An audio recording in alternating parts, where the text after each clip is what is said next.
Janie saw her life like a great tree in leaf, with things suffered, things enjoyed, things done and undone. Dawn and doom was in the branches. I know exactly what I got to tell you, but it's hard to know where to start at. I ain't never known my papa. I didn't know if I did. My mama neither. She was gone from around there long before I was big enough to know. My grandmama raised me. My grandma and the white folks she worked with.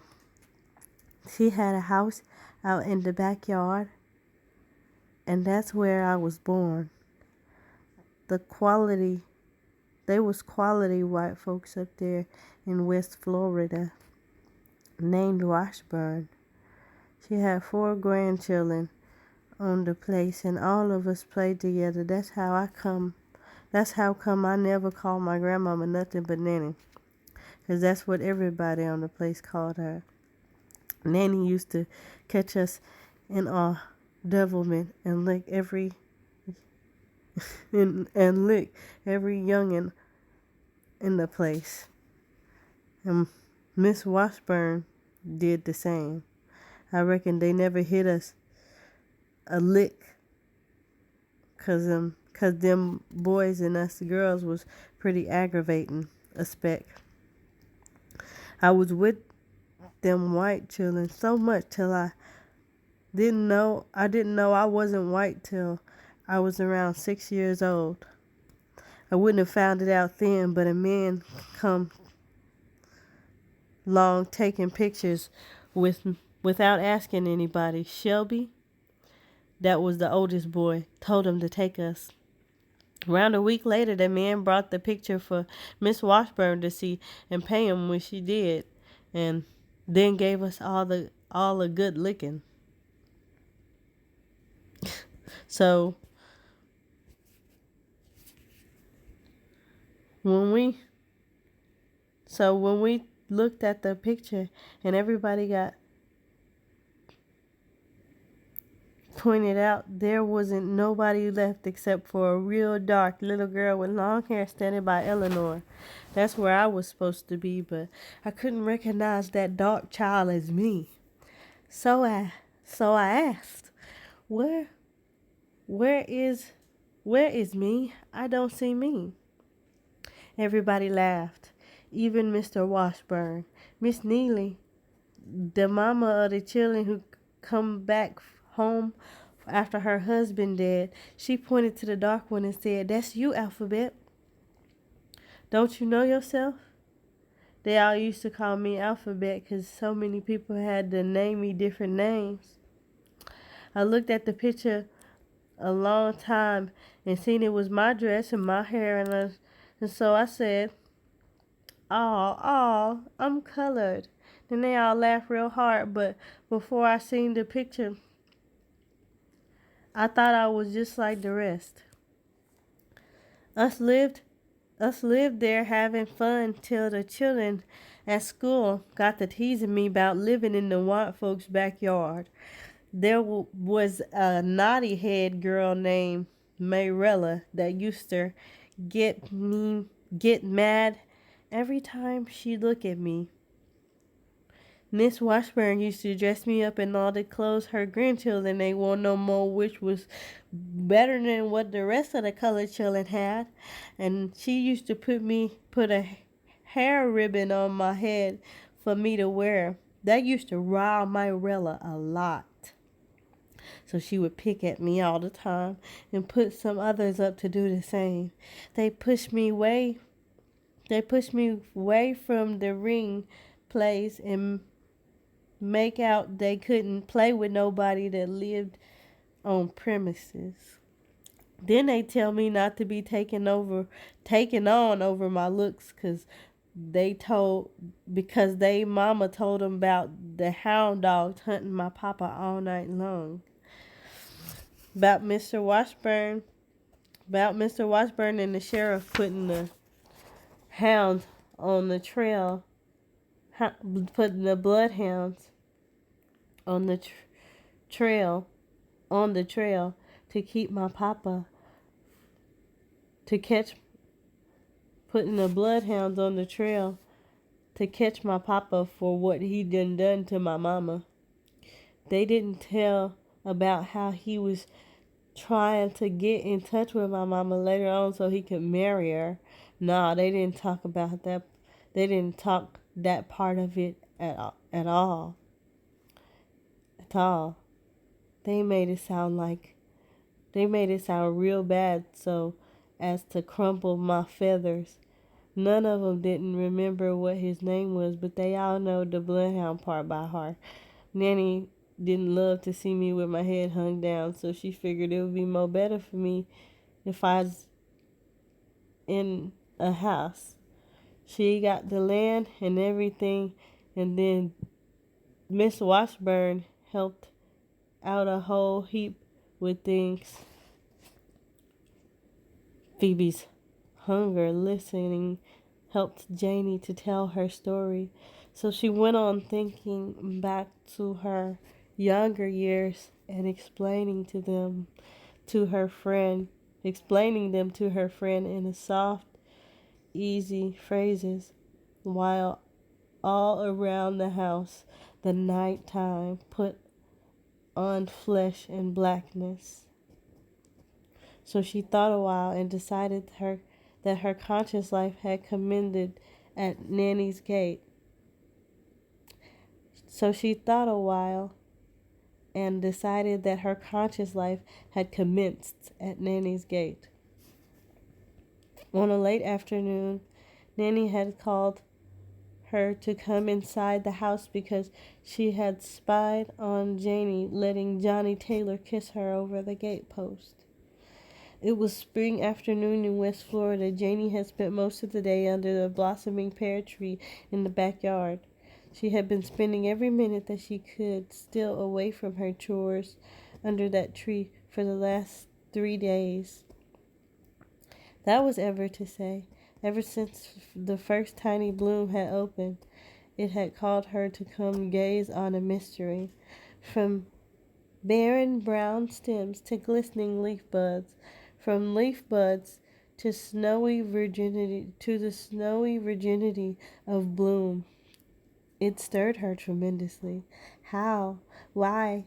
It was like a flute song forgotten in another existence and remembered again. What? How? Why? This singing she heard that had nothing to do with her ears. The rose of the world was breathing out smell. It followed her all through waking moments and caressed her in her sleep. It connected itself with other vaguely felt matters that had struck her outside observation and buried themselves in her flesh. Now they emerged and quested about her consciousness.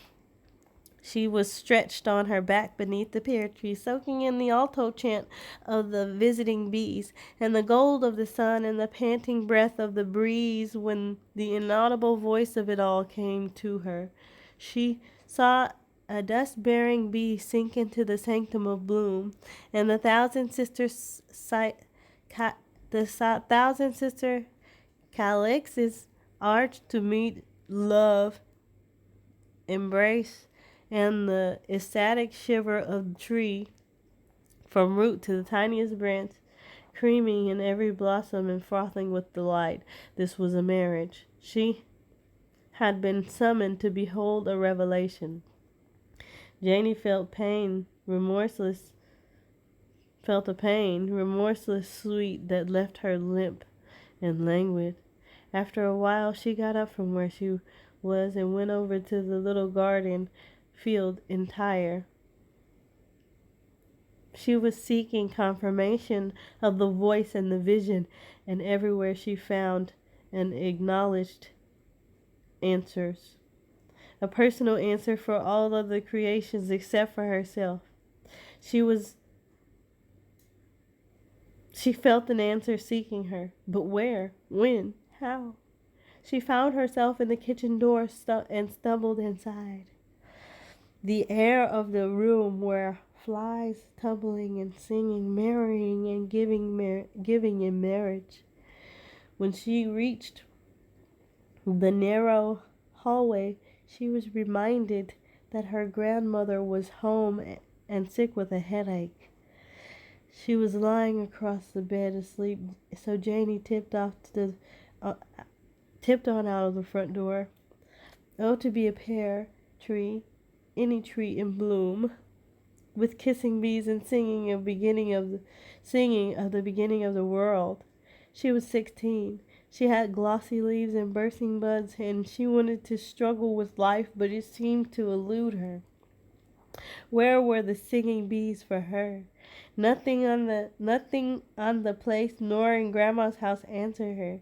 She searched as much of the world as she could, from top to bottom, from front to steps, and went down the front gate and leaned over to gaze up and down the road, looking, waiting, breathing short with impotence, waiting for the world to be made. Through pollinated air, she saw a glorious being coming up the road. In her former blindness, she had known him as shiftless Johnny Taylor. Shiftless Johnny Taylor. Tall and lean. That was before the golden dust of pollen had beglamored his rags in her eyes. In the last stages of Nanny's sleep, she dreamed of voices far off but persistent, gradually coming nearer. Janie's voice, Janie talking in whispery snatches with a male voice she couldn't quite place. That brought her wide awake. She bolted upright and peered out of the window and saw Johnny Taylor lacerating her Janie with a kiss. Janie! The old woman's voice was so lacking in command and reproof.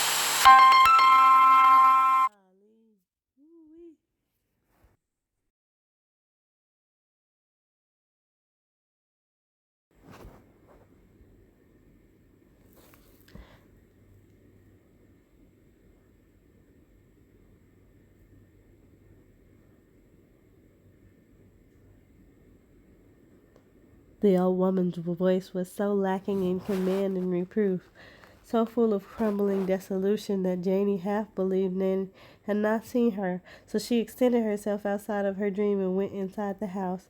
That was the end of her childhood. Nanny's head and face looked like standing roots of some old tree that had been torn away by a storm, the foundation of ancient power that no longer mattered. The cooling Palma Christi leaves that Janie had bound about her grandma's head with the white rag had wilted down and become part parcel of the woman. Her eyes didn't bore and pierce. They diffused and melted Janie, the room and the world into one comprehension. Janie, you's a woman now, so. No, Nanny. No, I ain't no real woman yet. The thought was too new and heavy for Janie. She fought it away. Nanny closed her eyes and nodded a slow, weary affirmation many times before she gave it voice. Yeah, Janie, you's got your womanhood on you. So I might as well tell you what I've been saving up for a spell. I want to see you married right away. Me? Married? No, Nanny. No, ma'am. What I know about a husband. Me? Married? No, Nanny. No, ma'am. What I know about a husband. What I seen is now plenty for me, honey. I don't want no trash nigger, no breath and britches like Janie Taylor, using your body to wipe his feet on. Nanny's words made Janie kiss across the gatepost and seem like a manure pile after rain. Look at me, Janie. Don't sit there with your head hung down. Look at your old grandma. Her voice began nagging on the prongs of her feelings. I don't want to be talking to you like this. The fact is, I done been on my knees to my maker many the time asking please for him not to burden me too heavy, made the burden for me too heavy for me to bear. Nanny, I didn't mean nothing bad. That's what makes me scared. You don't mean no harm. You don't even know what harm is at. Oh, I'm on now. I can't see. Well, I can't be always guiding your feet away from harm and danger. I wants to see you married right away. Who I'm gonna marry? Who I'm gonna marry off hand like that? I don't know nobody. The Lord will provide. He done bore the burden in the heat of the day. Who I'm gonna marry off hand like that? I don't know nobody. The Lord will provide. He know the Lord will provide. He know I done bore the burden in the heat of the day. Somebody done spoke to me about you long time ago. I ain't said nothing 'cause that wasn't the way that I placed you. I wanted you to school out and pick from a higher bush and a sweeter berry, but that ain't your idea, I see. Nanny, who that been asking you for me? Brother Logan Kellix. He's a good man, too. No, Nanny, no, ma'am. Is that what he been hanging around here for? He looked like some old skullhead in the graveyard. The older woman sat bolt upright in her face and put her feet to the floor and thrust back the leaves from her face. So you don't want to marry off a decent like, do you? You just wants to hug and kiss and feel around with the first one man, then another, huh? You wants to make me suck the same sorrow your mama did. My old head ain't gray enough. My back ain't bowed enough to suit ya. The vision of Logan Kellix was desecrating the pear tree, but Janie didn't know how to tell Nanny that. She merely hunched over and pouted at the floor. Janie? Yes, ma'am? You answer me when I speak. Don't you sit there pouting with me all after I done went through for you.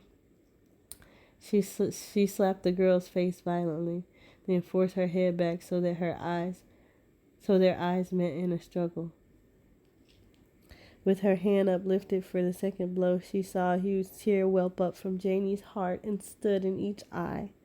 She saw terrible agony, and the lips tightened down to hold back the cry and desisted.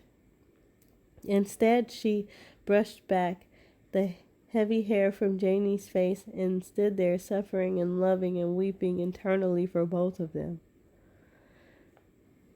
Come to your grandma, honey. Sit up in her lap like you used to. Your nanny wouldn't harm a hair on your head. She don't want nobody else to do it neither, if she can help it. Honey, the white man is the ruler of everything, far as I've been able to find out. Maybe it's some place way off in the ocean where the black man is in power, but we don't know nothing about but what we see. So the white man throw down the load and tell the nigger to go pick it up. And he pick it up because he have to, but he don't tote it. He hand it to his women folks. The nigger woman is the mule of the world, far as I can see. I've been praying for it to be different with you, Lord, Lord, Lord. For a long time she sat rocking with the girl held tightly to her sunken breast. Janie's long legs detangled over one arm of the chair, and the long braids of her hair swung low on the other side. Nanny half swung, half sobbed in a running chant prayer of the head of the weeping girl. Lord have mercy. It was a long time on the way, but I reckon it had to come. Oh, Jesus, I do, Jesus. I done did the best I could. Finally, they both grew calm. Janie, how long you been letting Johnny Taylor kiss on you? Only this one time, Nanny. I don't love him at all. What you made me do is, I don't know. Thank you, Master Jesus. I ain't got to do it no more, Nanny. Please don't make me marry Mr. Killix. I ain't Logan. Tain't Logan Killix wants you to have, baby. It's protection.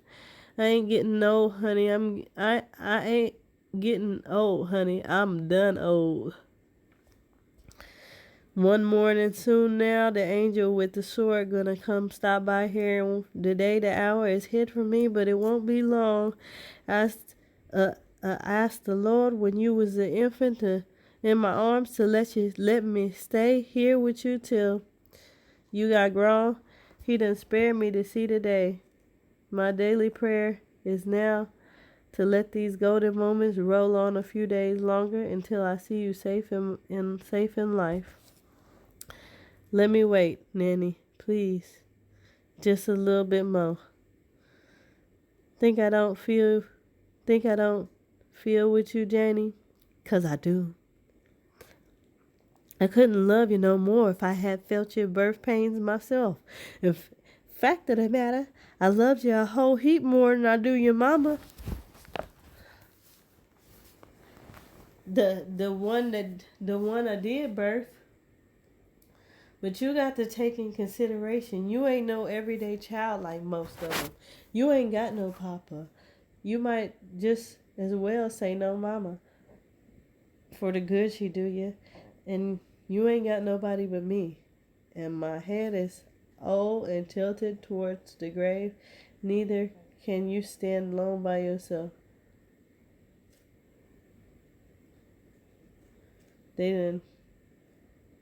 They thought, oh yeah, neither can you stand alone by yourself.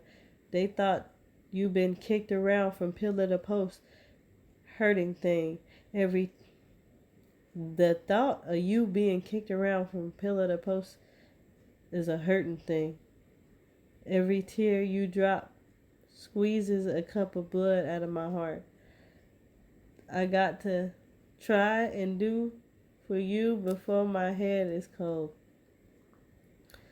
A sobbing sigh burst out of Janie. The old woman answered her with little soothing parts of her hand.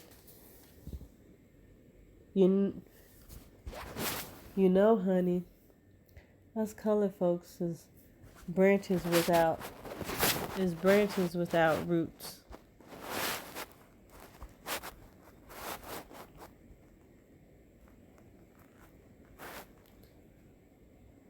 That makes things come around in queer ways. You in particular. I was born back due in slavery, so it wasn't for me to fulfill my dreams of what a woman ought to be and to do.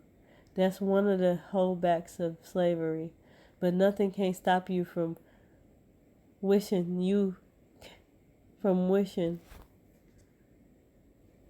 You can't beat nobody down so low till you can rob them of their will.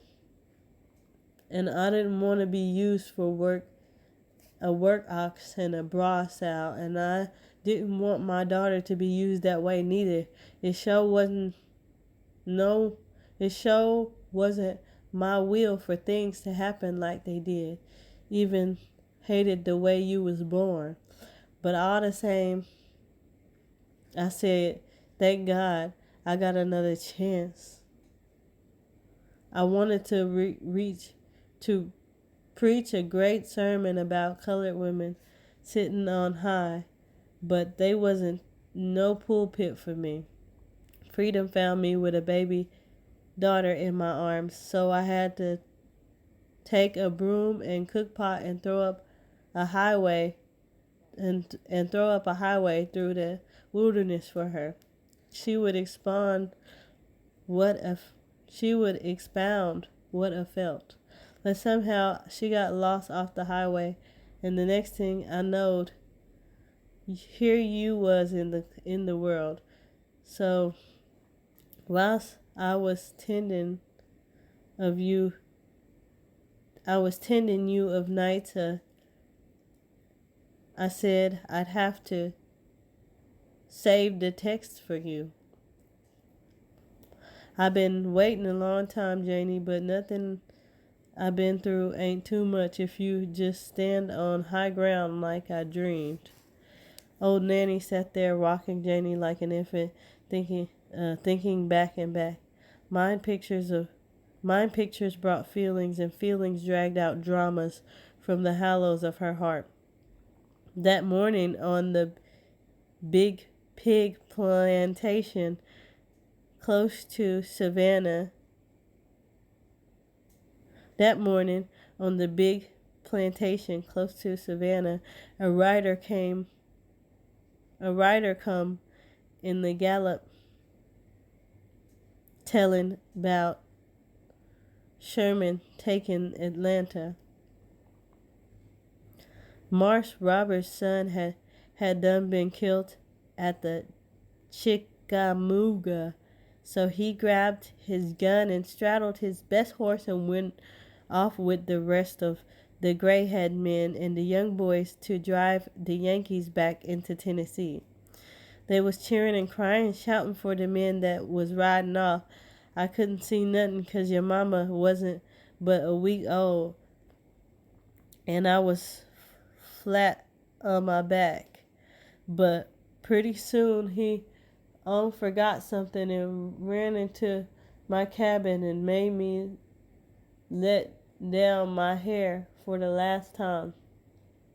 He sort of wrapped his hand in it and pulled my big toe like he always done, and was gone after the rest like lightning.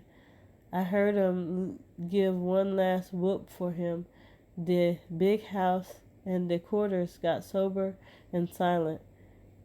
It was the cool of the evening when Metis come walking in my door. She throwed the door wide open and stood there looking at me out of her eyes and her face. Her looked like she been living through 100 years in January with one day of spring.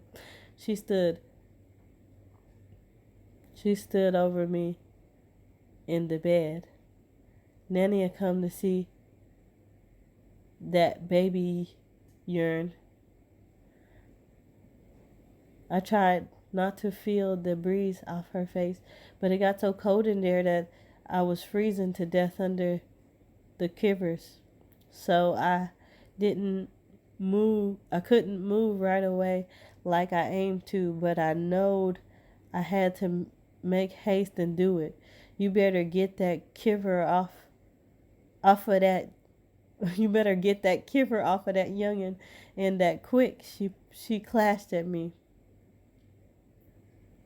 Look like you don't know who is mistress on this plantation, ma'am, but I aims to show you. By that time I had done managed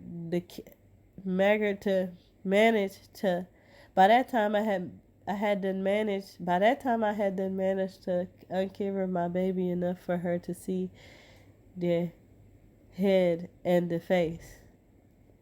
Nigger, what's your baby doing with gray eyes and yellow hair? She began to slap my jaws with every which way, and I never felt the first ones 'cause I was too busy getting the quiver back on my child, but them last lick them burnt me like fire. She had too many feelings to tell which one to follow, so I didn't cry and I didn't do nothing else. She then kept on asking me how come my baby look white, and she asked me that maybe 25 or 30 times, like she got to saying that and couldn't help herself. So I told her I didn't know nothing but what I'm told to do, so, so I told her I don't know nothing but what I'm told to do, 'cause I ain't nothing but a nigger and a slave. Instead of pacifying her lack of thought, she looked like she got madder. But I reckon she was tired and wore out, 'cause she didn't hit me no more. She went to the foot of the bed and wiped her hands on her hand shaker. I didn't dirty my hands on you, but first thing in the morning, the overseer will take you to whipping post and tie you down on your knees and cut the hide off your yellow back. 100 lashes with raw hide on your bare back, and I'll have you whipped till the blood run down your heels. I mean to count the licks myself, and if it kills you, it'll stand the loss. Anyhow, as soon as that brat is a 1 month old, I'm going to sell it off of this place. She flounced on and off her winter time with me. I know my body wasn't healed, but I couldn't consider all that in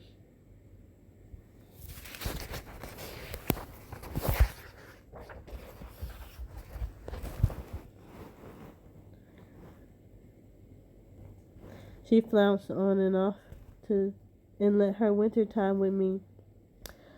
No, my body wasn't healed, but I couldn't consider that in the black dark. I wrapped my baby the best I know how to made it out to the swamp, the river. I know the place was full of moccasins and other biting snakes, but I was more scared of what was behind me. I hide there day and night and I suckled the baby every time she started to cry, for fear somebody might hurt her and I'd get found. I ain't saying I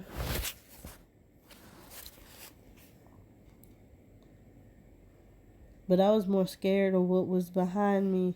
I hide in there and day and night suckled the baby every time she started to cry, for fear somebody might hear her and I get found. I ain't saying a friend or two didn't feel my care, and then the good Lord seen to it that I wasn't taken. I didn't see how come my milk didn't kill my child with me so scared and worried all the time. The noise the the noise of the owls scared me, and the climbs of them cypress trees looked too crawling and moving around after dark. And 2-3 times I heard panthers prowling around, but nothing ever hurt me, 'cause Lord knows how it was. Then one night I heard the big guns moving, booming like thunder. It kept up all night long. Then the next morning I could see the big ship at a distance, and it was great swirling around. So I wrapped up my leafy moss and fixed her good in a tree and picked my way down on the landing. The men was all in blue. I heard the people say they was coming to meet the boats at the savannah, and all of us slaves was free. So I got my baby, and got the quotation with people, and found out a place could stay. But it was a long time after that before the big surrender at Richmond. Then the big bell ring in Atlanta, and all the men in gray uniforms had to go to Moultrie and bury their swords in the ground to show they was never to fight about slavery no more. So then we knowed we was free. I wouldn't marry nobody, though all could have a heap of times, because I didn't want nobody mistreating my baby. So I got with some good white people and come down here in West Florida to work and make the sunshine on both sides of the street for Leafy. My madam helped me with her, just like she been doing with you. I put her in school when it got so it was a school to put her in. Madam helped me with her just like she been doing with you. I put her in school when it got so it was a school to put her in. I was expecting to make a school teacher out of her, but one day she didn't come home the usual time, and I waited, but she never come home all that night. I took a lantern and went around asking everybody, and nobody had seen her. The next morning she come crawling on her hands and knees, a sight to see. That school teacher had done hid her in the woods all night long. He had done raped my baby and run off just before day. She was only 17 and something like that to happen. Lord have mercy. Looked like akin to see it all over again. It was a long time before she was as well. It was a long time before she was well, and by that time we knowed you was on the way. After you was born and she took to drinking liquor and staying out nights, couldn't get her to stay nowhere else. Lord knows where she is right now. She ain't dead, 'cause I know by my feelings, but sometimes I wish she was at rest. And Janie, maybe it wasn't much, but I done the best I can by you. I wrecked and scraped and brought this little piece of land so you wouldn't have to stay in the white folks' yard and tuck your head before other children at school. That was all night when you was little, but you got big enough to understand things. I wanted you to look upon yourself. I didn't want your feathers always crumpled up by folks throwing things in your face.